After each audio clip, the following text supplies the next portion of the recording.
À la résidence Validji, dans une petite maison où le silence en dit long, Maryse nous ouvre la porte, le cœur lourd. Cela fait plus de 40 ans qu'elle vit un cauchemar éveillé. Son fils, alors âgé de 18 ans, a sombré dans l'enfer de la drogue. Un secret qu'elle n'a découvert que 2 ans plus tard, à travers ses absences, ses regards fuyants et ses silences lourd de sens. Maryse dit vivre un martyre silencieux, un combat sans fin contre une douleur qui ne cesse de grandir, une mère qui pleure l'enfant qu'elle a perdu, mais qu'elle n'abandonnera jamais.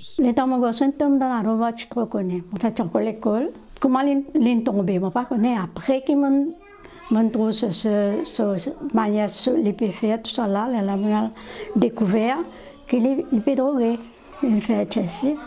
Après il a suivi un cours, il commence à travailler, mais le temps qu'il commence à travailler, avec la manière qu'il est saoulé, tout ça là, il y a un problème parce que maintenant, je suis dehors. Je suis dans un monde qui est la joie dans les... C'est ça qui fait mon gars la joie, mes petits enfants. Mais tout le temps, je vis dans la paix.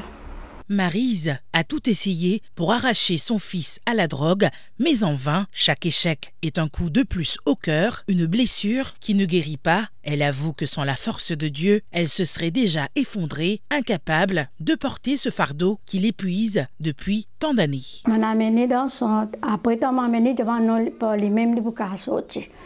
Parce que quand il travaille, il dit si moi amené arrêt d'un centre, il perd ce travail. Moi, j'ai dit non.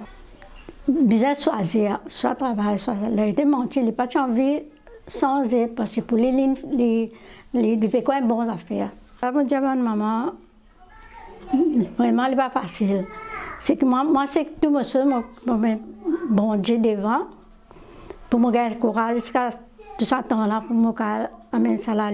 Pour cette mère, la casa est bien plus qu'un simple refuge de jour à Port-Louis. C'est un fragile havre où le temps d'un instant, elle peut sentir un peu de chaleur humaine, recevoir un peu de soins et surtout un peu de dignité dans un quotidien souvent sombre. Après, dans la casa, il y a un seul parent, appelé CEL.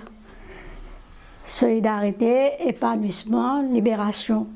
Il y a des parents qui peuvent souffrir à cause de la drogue. Je vais rejoindre nous dans la casa. Il y a à côté de l'église immaculée. Là-bas, nous avons un soutien. Nous avons un week-end pour les parents. Nous venons là, nous joignons tout le monde qui paraît comme nous. Dans la même situation, comme je dis, dans le même bateau. Là, nous tous, parfois, quand nous allons, nous devons penser à une souffrance bien, bien grande. Et quand nous allons, nous avons ces parents-là à causer pour les plus que nous. Parce qu'il y a des parents qui ont des enfants, il y a des parents qui ont des petites filles. Ce n'est pas facile. Et parfois, j'ai des enfants qui, madame, du monde là, peut bizarre qui ont des enfants. Mon conseil, c'est venir, partager la peine, je peux gagner une grande aide, à dire. En cette journée dédiée aux mères, Maryse n'oublie pas celles qui, écrasées par la drogue et les épreuves implacables de la vie, portent leur souffrance en silence. À ces mamans fragilisées et esseulées, elle souhaite malgré tout qu'un souffle de paix et d'espoir vienne caresser leur cœur meurtri, même si leur douleur reste souvent invisible aux yeux du monde. C'est toute bonne maman une bonne fête. C'est toute bonne maman qui peut souffrir à cause de la drogue et parfois à cause de l'alcool aussi. Après, avec la drogue, l'alcool et la violence. Tout ça, la bonne maman passé. Quand on a tous les autres enfants, la peur, c'est à cause des bizarres drogués. C'est une bonne fête des mères. Tout peut faire, c'est toute bonne maman, une bonne fête. Et que ça se vivre dans la joie, dans la paix.